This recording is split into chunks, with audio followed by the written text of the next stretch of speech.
Jie slegia pančiai neviltis, klajoja lyg Elgeta pajūriu, dvasia tautų garbės. Prieš 20 metų Baltijos kelias buvo kaip laisvės išraiška, kovos už laisvę, o dabar praėjus 20 metų, ką šis skrydis reiškia?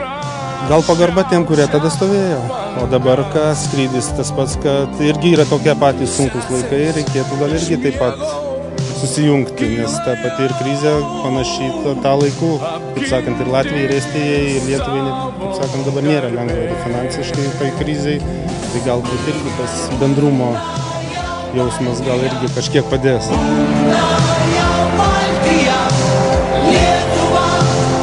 Manau tą patį, laisvės išraiška. Prieš 20 metų parasparniais taip neskraidėm, kai dabar skraidom. Tai vėlgi savotiškas laisvės išraiškos žygis.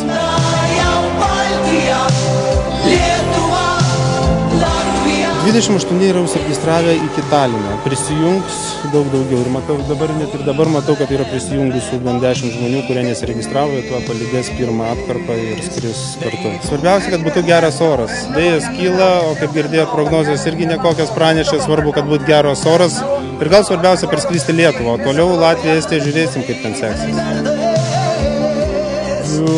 Yra žmonės, kurie praskrido lietuviai ir po 300 per vieną kartą.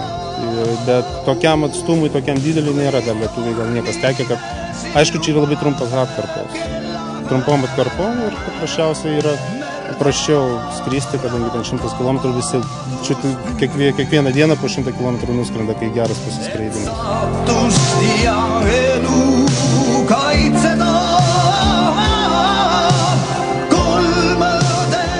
Nešiu vėliavą pirmam etape. O paskui keisitės su vėliava? Keisimės, paskui gal teks vėl nešti. O ar didelė garbė Lietuvos vėliava? Kad didelė, ypač pirmam.